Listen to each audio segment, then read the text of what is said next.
This is our final project by Payman Haddad, Saigantla Raphael Schifrin, and Jacqueline. Our question is there statistically significant difference among mean customer ratings of traditional American restaurants versus traditional non-American restaurants within the United States cities? A non-American restaurant will be defined as one whose original ownership belongs to a foreign person. Alright, so let's go over our data collection methods that we used.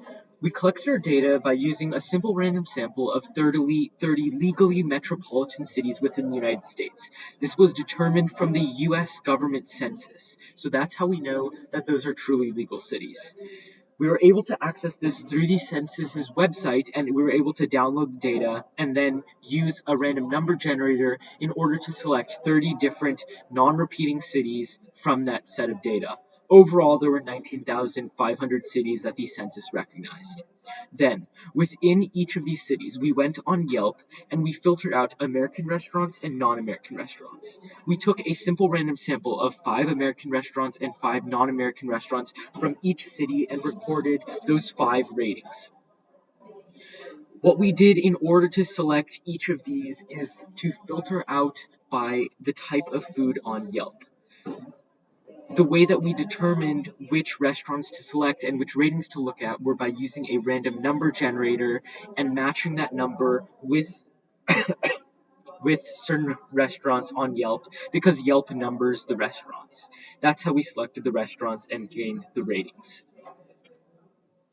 Then, this is what our data looks like. Each dot is one of the SRSs of the 5 randomly selected restaurants, be it American or non-American restaurants, from a randomly selected city in the United States.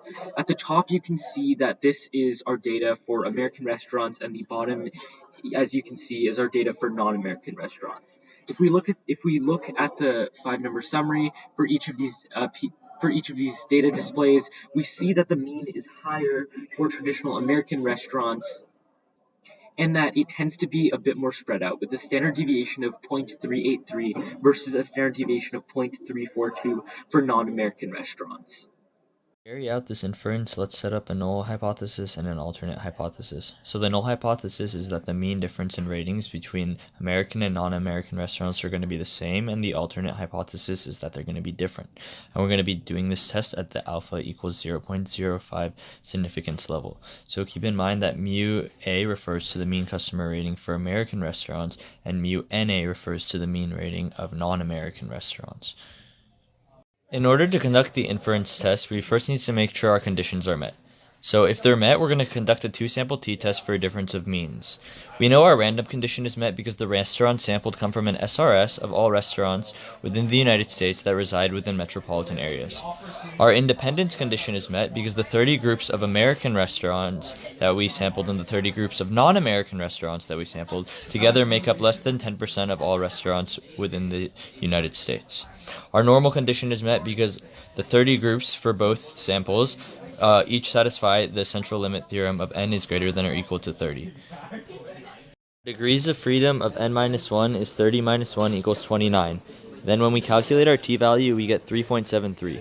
Using this in conjunction with degrees of freedom of 29, we yield that our p-value has to be 0.0005 times 2 because it's a 2-sided test, and then we get that our p-value has to be less than 0.0010.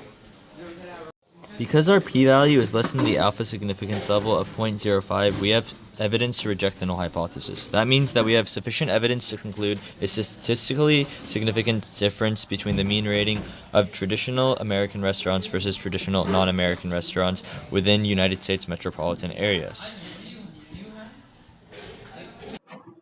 So some reflections on the process. First, finding reliable data banks for a large-scale operation requires a lot of trial and error. A lot of the lists we tried to use at first instead of the Census Bureau were incomplete, and thus we couldn't use them. Therefore, it took a lot of time to find really accurate data. Secondly, taking an SRS of an SRS, which is basically cluster sampling, as we did, is actually a pretty effective way of randomly selecting a certain factor within large populations. Thank you for listening.